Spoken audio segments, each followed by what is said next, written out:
Laucom Partners'ın medya kolu olan Laucom Medya'nın YouTube kanalından herkese merhaba. Bugün Göç Hikayeleri serisinin ilk bölümünü çekiyoruz. Kariyer Hikayeleri serisinin yanı sıra bu seriye başlamamızın en temel sebebi aslında bizim bir danışmanlık şirketi olmamız. İspanya'da yatırım, oturum ve ticaret konularında avukat ve danışman kadromuzla hizmet veriyoruz ve dolayısıyla da insanların sadece İspanya değil, farklı ülkelere, farklı memleketlere giderek yazdıkları göç hikayelerini merak ediyoruz. Onları dinlemek istiyoruz. Göçün nasıl bir şey olduğunu, yeni bir yerde, yeni bir hayat kurmanın nasıl bir şey olduğunu aslında bu vesileyle de bizi takip edenlere anlatmak istiyoruz. Dolayısıyla bugünkü ilk konuğumuz daha Almanya'dan taze gelmiş. Yakında da yine ayağının tozuyla gidecek kız arkadaşım Çağla Vardar.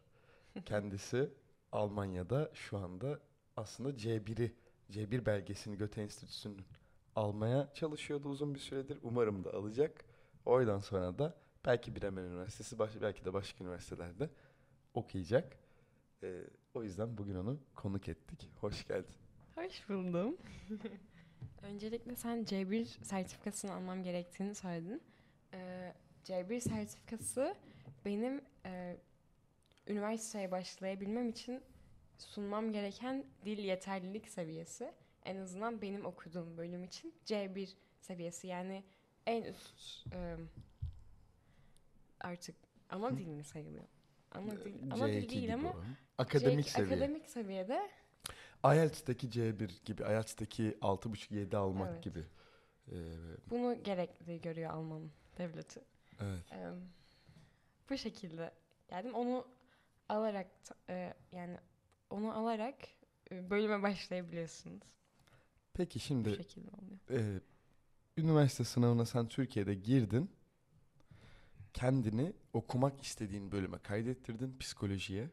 Evet. Oradan sonra onu alıp bir denklik mi alıyorsun? Nasıl oluyor? Yani onu sayıyor Alman hükümeti. Tanıyor galiba sınavı. Evet. Aynen öyle. Sınavı tanıyor. Genel olarak benim yaptığım, ben psikoloji bölümünde Can'ın dediği gibi okumak istiyorum. Ve bunu yapabilmem için diğer herhangi bir bölümlerde de aynı şey geçerli. Türkiye'de herhangi bir istediğiniz hangi bölüm olursa olsun onu Türkiye'de kazanmış olmanız gerekiyor. Hmm, O şekilde aynı Almanya'daki sisteme ortak bir sistem var ve bunu saydırmanız gerekiyor. Belli bir puanlama sistemi var onun için. Senin üniversite sınav notun, lise diplomaların, geri kalan bütün her şey, CV'in, bunların hepsini toplayıp bir puan elde ediyorsun. Bunu Almanya'da hesaplanıyor. Bu Türkiye'de biz yapamıyoruz. E, Ona göre bir yani Okula ona göre bir gönderdim. yere Evet. giriyorsun, değil mi? Hani atıyorum e, misal veriyorum Münih Teknik'le başka bir üniversitenin alımı aynı değil. Evet. İşte Bremen'le de başka bir üniversitenin alımı Evet. aynı değil. Kriterler Buradaki, farklı. evet, mesela burada ÖSYM bunları yapıyor mesela. Genel bir sistem var ama Almanya'da işte kafayı karıştıran ve diplomatik olayları karışıklaştıran asıl olay da bu noktada gelişiyor. Çünkü her üniversitenin kendine özgü bir sistemi var ve hiçbiri birbiri adına konuşamıyor bile. Çünkü şey diyorlar, ben mesela bilgi almak için üniversiteye gittim. Belki başka bir üniversiteye geçmek için bunu sorduğumda dediler ki biz sadece kendi sistemimizi adına Ayrı konuşabiliyoruz. yani. Başka diğer üniversiteleri bilmiyoruz dediler. Anladım. Peki Tamamıyla farklı. şimdi o zamanlar sen denklik gibi olan işte o Türkiye'de kayıt yaptırdın. Üniversite belgeni götürdün. Senden üniversitenin hazırlık sürecine girebilmek için bile bir yine Almanca belgesi isteniyordu. Ve sen de burada Türkiye'de hazırlanıp A2 aldın. Yani Evet. aslında senin Bremen'e gidiş sürecinde yine burada girilen bir Almanca sınavı var. Yani Evet. sadece anladığım kadarıyla buradan alınan üniversiteyle ilgili belge yetmiyor. Almanca Evet. yeterliliği de gerekli galiba. Vizeye başvurabilmek için öncelikle belirli bir Almanca seviyenizin olması gerek. Benim aldığım seviye A2 seviyesiydi ama şu anda A1'e kadar indi, yani A1'de başvurabiliyorsunuz. Yani ilk Kolaylaştırdılar o seviye. zaman. Evet, ilk seviye, yani tamamıyla gündelik hayat Hmm. Almancası. Merhaba, nasılsın? Peki bir şey sorabilir miyim? Bu birazcık şeyin göstergesi değil mi aslında? Hani aslında Almanya şu anda nitelikli göçe ihtiyaç duyuyor. Ve şartları da kolaylaştırıyor. Belki de bu vatandaşlık verilme süresinin 8 yıldan 5 yıla düşürülmesinin en yegane Evet. sebebi bu. Ya da işte bak ne diyorsun? Sen daha başladığında ki çok geçmedi. Hani 1,5-2 seneden bahsediyoruz. Evet. Bu Ee, noktada nüfus politikaları evet, ortaya çıkıyor. Çünkü genç evet. nüfus çok az ve üremiyorlar. A2'den A1'e indirmişler. Yani Evet. peki şimdi A2'yi de aldık. Hatta hiç unutmuyorum. Sen sınava girdikten sonra o enstitünün merkezine gitmiştik İzmir'deki. Sen oradan kapıdan Evet. söyleyip belgeni almıştın, hatırlıyor musun? Şimdi o süreçten bu sürece, yani A2'den C1 çok uzun dallı budaklı bir süreç. Onu aldın, e, Bremen'e gittin. Evet. Şimdi okuldan şartlı kabul alıyorsun anladığım kadarıyla. Yani A2'yi getirdin. Adamlar sana şey mi diyor, işte sana 2 yıllık müddet veriyorum. Ben sana şartlı kabul verdim. Senin Almanya'da okula başlayabilmen için bu süreç içerisinde C1'i getirmen gerekiyor. Peki bu süreçte Almanya'ya gittin, indin, ilk defa gittin. Ee, Ne hissettin mesela? Öncelikle bir soğuk hava dalgası geldi. Havalına bindim. Bir baktım herkes Türkçe konuşuyor. Zaten yani uçaktakiler Türk yani. Ben seni Almancılar. ziyarete geldiğimdeki gümrük polisi Türktü. Gerçekten Evet, mi? benim pasaportumu Ah, kontrol eden. benimki de galiba Türktü ama Türk olduğunu söylemedi. Çünkü bana biraz sinirli Ya baktı görev böyle. yapıyor sonuçta. Görev Evet, yapıyor. Türk müsünüz dedik. Hayır falan yaptım böyle biraz. Olabilir. Ama genellikle Türk oluyor. Evet. Türkler her yerde çünkü özellikle Almanya'da. Evet. Ben ilk indiğimde aslında çok uzun süredir bunu planladığımdan dolayı çok heyecanlıydım. Herkesin tahmin edebileceği gibi çok heyecanlıydım ve aslında içime çok sinmişti ve benim için doğru olacağını biliyordum. Çünkü çok uzun bir süre bunun için hazırlık yapıyorsunuz. Vize, gidiş dönüş, bir sürü parametre var. Sonrasında ilk gittiğimde ben kış ayında gittim. Aralık Aralık'ta, Kasım sonu Aralık ayında oradaydım ve şehire gittiğimde o zaman tam böyle yılbaşı konsepti başlamıştı. Çünkü Almanya'nın Hmm. kışları çok kara ve gri geçtiği için yılbaşı insanların en mutlu olduğu dönem ve Çok güzel olmuyor mu bu çok arada? güzel Yani oluyor. özellikle o Noel zamanı ben bayılıyorum. Zaten turistler de o dönemde Hollanda, Almanya yani Avrupa'nın bu yerlerini tercih ediyor. Ve ben şoka girdim çünkü hani burada ben çok severim yılbaşı konseptini normalde. Sen de biliyorsun, Can da çok seviyor.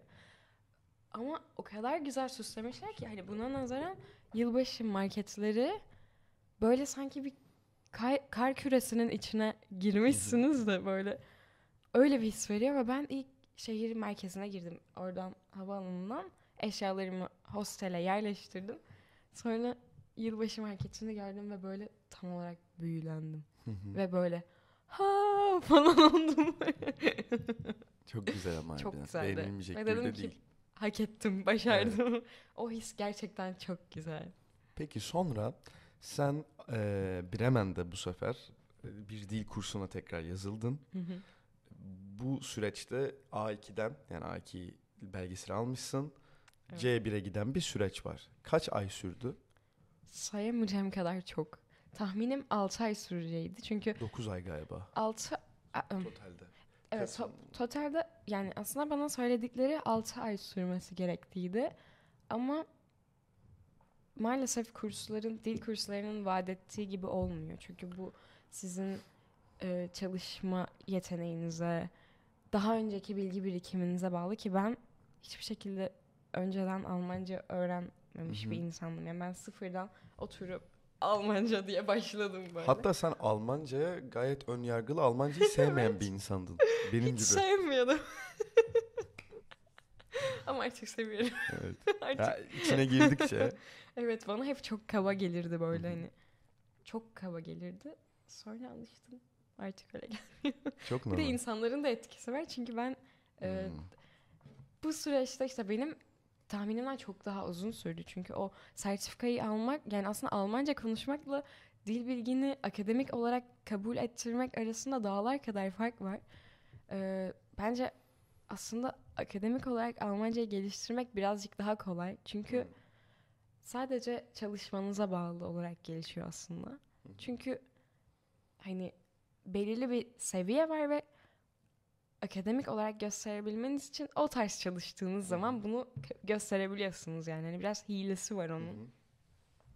O şekilde ama tabii ki de ikisi de hiç kolaydı. Ama gündelik olarak dile alışmak benim en büyük isteğimdi. Çünkü orada yaşanılabilir ve böyle kendi ruh halimi daha oraya entegre hissedebilmem için daha mutlu olmam lazımdı yani. Bu yüzden ben bunu kendimde, benim karakterime özgü olarak bana uyan şekilde ilerletmek istedim. O yüzden arkadaşlarım oldu. Alman arkadaşlarım oldu ki orada birazcık öncesinde bana hep Almanya'ya gitmeden önce şey derlerdi. Hani Almanların çok kendi çaplarında olduğu, çok bireysel olduklarından dolayı yeni insanları içlerine almadığını, kendi arkadaş grupları arasında dolandıklarını falan söylerlerdi. Ama hiç öyle olmadı. Gayet de belki benim gittiğim bölgedendir. Ben burada Bremen'de okuyorum. Belki benim gittiğim şehirden dolayıdır. Çünkü öğrenci şehri. Herkes yeni ortamlara ve yeni kültürlere çok açık, bu fikirlere. O yüzden ben hızlı Kuzey entegre Almanya oldum. öyle mi? Evet. Kuzey Almanya öyle. Kuzey Almanya'nın öyle olduğunu söylüyorlar, evet. Ama Yani Berlin de Hamburg öyleymiş. falan. Evet. Hamburg öyle değil bence. Değil mi? Bremerhaven nasıl? Onu bilmiyorum. Böyle küçük bir yer orası. Evet. Orası sakin. Peki şimdi senin sürecin zaten dedin ki aslında 6 aydan daha uzun sürdü. Ki şöyle bir şey var. A2'den C1 6 ay gerçekten çok çok gerçek dışı hızlı. Çok zor olsa gerek. Robot. Yapılır mı? Yapılabilir ama Yapılır. hani hayatının bu olması lazım. Hani belki de hatta şey derler İngilizce'de total immersion, yani bu senin etrafını çevreleyen tek gerçekliğin bu olmalı. Bunu NATO'da Evet. görevlendirilecek Amerikan askerlerine yapıyorlar. Bunun Hobinin enstitüleri var. Almanca olması gerekiyor. Ve ben bu cevabı birine vermiştim, biliyor musun? Nasıl yani? Hobin Almanca öğrenmek mi falan dedi. Bir de Almandı, çok garip, düşünsene. Bir yabancı sana gelip diyor ki hobim Türkçe öğrenmek. Aslında çok güzel bir şey bu. Yani Evet. ben de söyleyebilirim mesela eskiden nedense mesela şu an İspanya'ya gidiyorum ama şu an belki o kadar değil ama daha önceden ben de İspanyolcayı öyle görürdüm. Ki şimdi zaten maruz kalarak en güzel şekilde öğreneceğim ama bence ilgilenmek en başta. Ve sen de ilgilenmişsin belli ki. Hatta e, bu kadar kısa sürede bu noktaya gelebilmen de bence senin sosyalliğin yatıyor. Birazcık o kısımları konuşalım. Şimdi dedik ki üniversiteden girdik sınava Türkiye'de. Bir psikoloji bölümüne girdik. O belgeyi aldık. A2'yi de Türkiye'de hallettik. Almanca A2 olduk. Almanya'ya başvurduk. Onaylandı. Bremen Üniversitesi'ne şartlı kabul edildik. Geldik Bremen'de kasada dil kursuna başladık. Almanca A2'den C1'e. O süreç içerisinde de sen işte yurduna yerleştin, okula başladın, dil kursuna başladın yani. Ve bu süreç içerisinde birazcık sosyal hayatından bahsedebilir misin? Yani Almanya'da bir genç olarak ne bekliyordun, ne buldun? Ne umuyordum, ne buldum.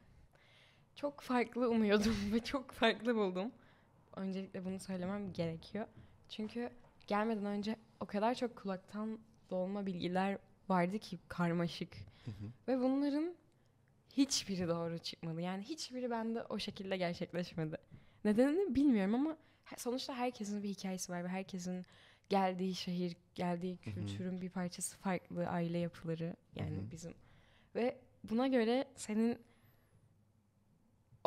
oraya uyum sağlayabilmen diğer bir insandan çok daha farklı oluyor ve bunu hiç öngörememiştim. Çünkü bana çok yalnız kalacağımı ve bundan nefret edeceğimi, çok depresyona gireceğimi söylüyorlardı.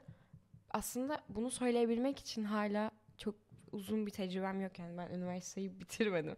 Daha başındayım yani bu işin ve tahammül seviyemi nasıl gelişeceğini bilmiyorum. Çünkü çok zor günlerim de oldu.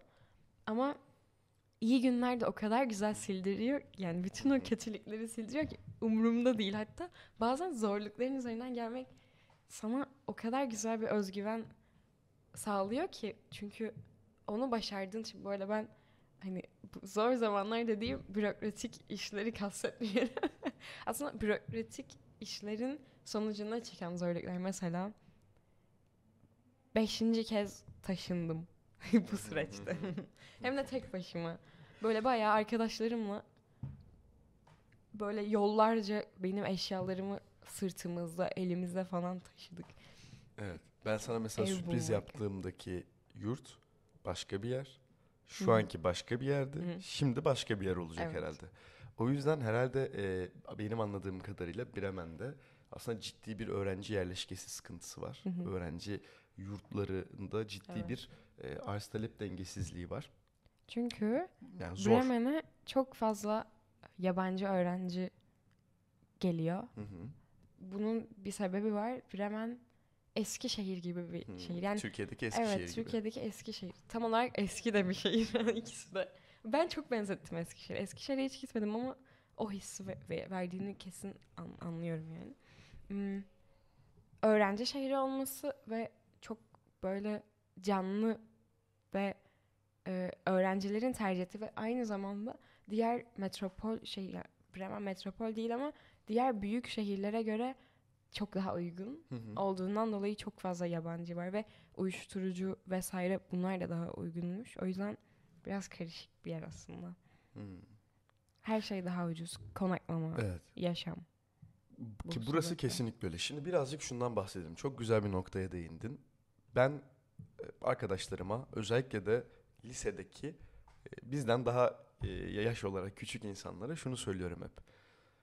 Ben şu anda daha küçük yaşlı bir insan olsam, üniversiteye hiç başlamamış olsam ve yurt dışında bir meslek edinmek istiyor olsam. Bakın meslek diyorum özellikle. Yani bir mühendis, bir doktor, bir antrenör, Köln e, Sportschule miydi? Çok iyi mesela.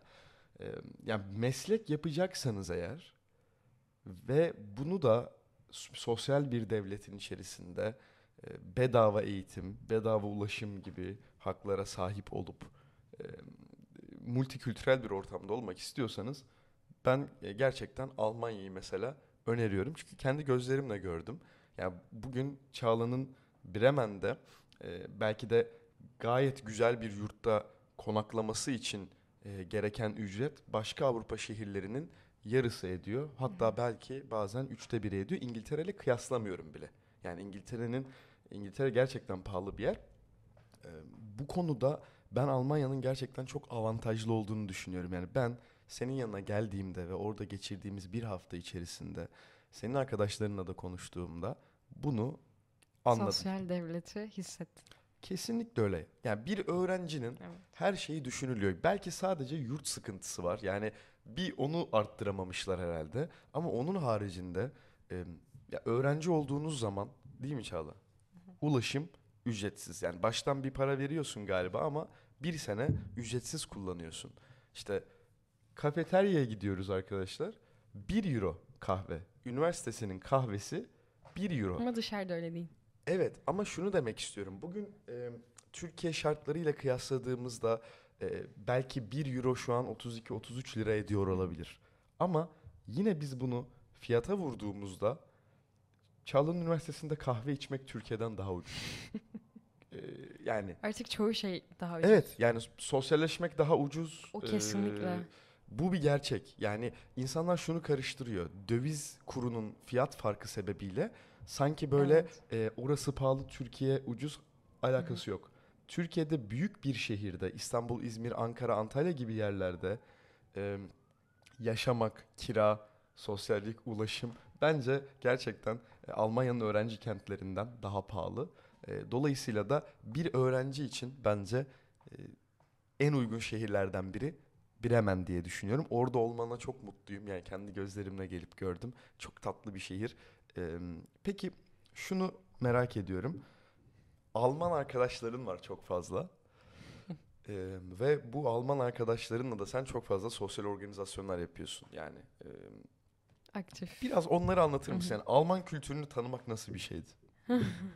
Benim önceliğim buydu aslında çünkü başka bir kültüre gittiğiniz zaman kendi kültürünüzde devam ettirmek birazcık zor olabilir. Ki bence tamam Alman kültürüyle çok farklıyız. Hı hı. Çok büyük bir Hı hı. farkımız var sonuçta.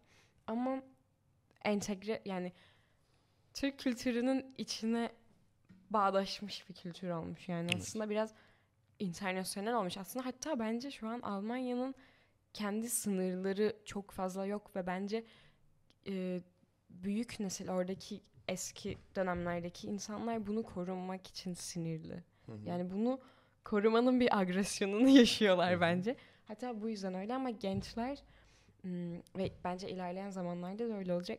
Buna çok açık ve hatta bunu çok havalı görüyorlar. Hı Yani hı. farklı kültürden arkadaşlarının olmasını çok seviyorlar. Mesela benim Aileen diye bir arkadaşım yani bu videoyu izlerse. Eee, mesela o hep söyler. Der ki benim kız Alman. Yani adının Aileen olduğunu da söyleyeyim ama kız Alman.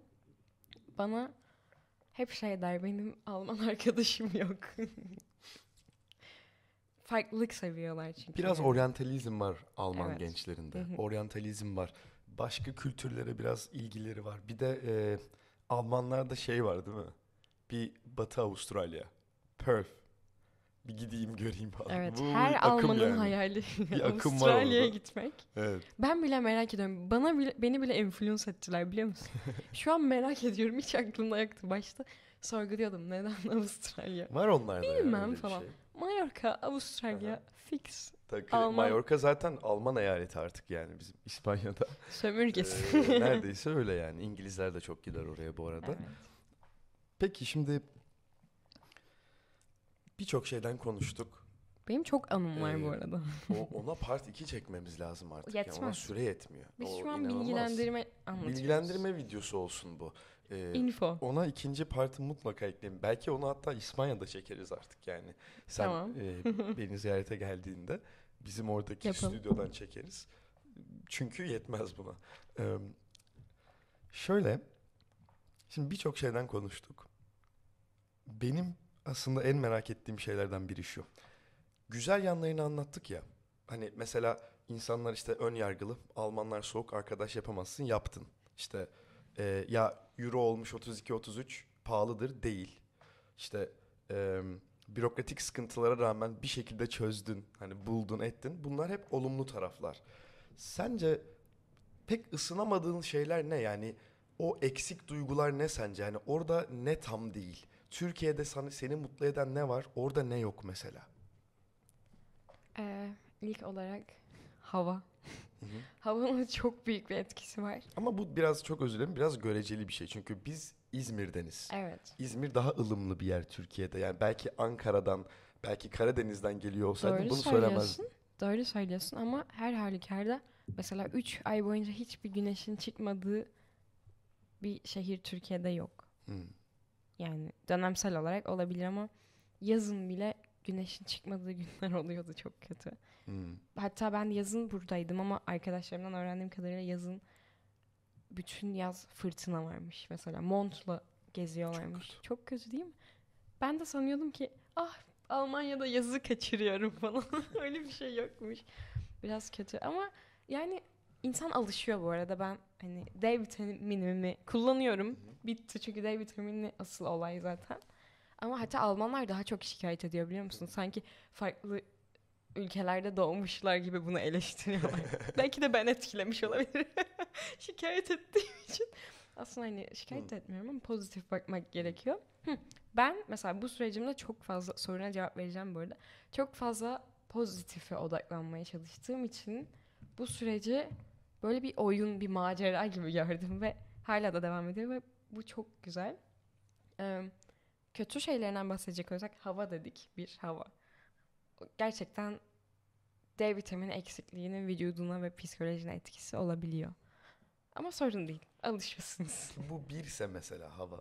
İki nedir? Anlatıyorum. İkinci olarak sen bunu çok iyi biliyorsun. Eee, bu kritik bir açıklama olacak ama ben herkesin bireysellik bireysel hayat ve bunu özgürlük olduğunu söylenen, bunu nasıl çevireceğiz bilmiyorum ama bunun altyazı Ben nasıl? çeviririm. Tamam.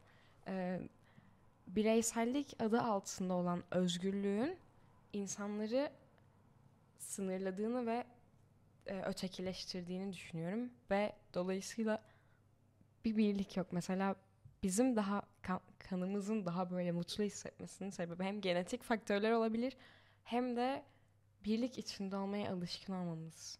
Kesinlikle. Mesela biz biliriz ki ailemizle mesela küçükkenden beri kahvaltıları atıyorum kalabalık yapma isteğinde bulunuruz. İşte bilmem kim teyzelerimiz, o tanıdıklarımızla hep beraber bir araya gelir bunu kutlarız. Ama ben hayatımda sadece bir kez düğün görmüş ve biliyor musun düğüne gittim diye. Bunu Evet. buna benim kültürüm çok ters. Yani nasıl horon mu nasıl halay çekmedin mi yani horon Evet. değil. Halay çekmedin mi yani mesela. Tabii ki de yani ama mesela bu bir eksiklik bence ve bunun getirdiği arkadaşlık sorumluluğunda da bir dalgası var onun. Ama bunun da bir çözümü var eğer mutlu olmak istiyorsanız. Hiçbir şey beklemeyin. Evet. Ama bir o kadar kişisel, bireysel özgürlüğe değer verdiklerinden dolayı seni o kadar yani insanlık olarak haksızlık yapmadan insanlık olarak iyi bir arkadaş sorumluluğuna sahip oluyorlar ki mesela benim atıyorum bir ara konuşmuşuz mesela ben diyorum ki şu tarihte Türkiye'ye uçacağım. Bir de bir ay falan var ya da birkaç hafta. Çat diye telefonuma bir mesaj geliyor. Şöyle upuzun. İşte Bu inanılmaz bir şey. umarım yolculuğun çok güzel geçer. İşte senin dönmeni dört gözle bekliyorum. Bana Türkiye'den fotoğraflar yolla ailenle. İşte çok güzel tatil geçir işte zaman geçirin vesaire. Mesela bu bence ben bu kadarını beklemiyordum. Ben de bu kadarını beklemiyordum. Bence yalanmış. Ben bunu dedim. Ama bu seninle de alakalı. Yani sen bence insan olarak arkadaşlarınla kurduğun ilişkilerde ve arkadaş olmayı tercih ettiğin insanlarda bunu yakaladın.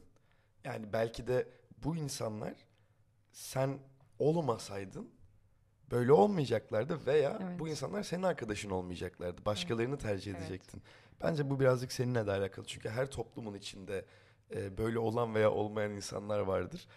Ama ben de bu konuda mesela senin arkadaşların olarak hani bu kadarını beklemiyordum. Dediğin çok doğru çünkü hani sen geliyorsun mesela biz burada bir yere gidiyoruz.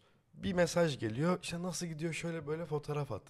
Hani artık olay sadece Beni gündelik özlüyorlar muhabbet. yani. Evet, gündelik muhabbetlerden çıkmış Eksikliğimi artık olay. hissediyorlar. Ama ben de. Yani Yani öyle bir bağ var gerçekten. evet. Ve o manevi bağı kurduktan sonra seni bırakmıyorlar. O çok güzel. Gerçekten. Çok güzel. Yani bu konuda benim açıkçası içim çok ferah. Çok mutlu olduğunu biliyorum çünkü. Ama öyle olmayan insanlar da var tabii. Çok Ama doğal. tabii ki de normal yani. Ben işte bu noktada beklentisizlik en iyi çözüm. Eğer giderseniz kimseyi dinlemeyin. Hiçbir şey beklemeyin.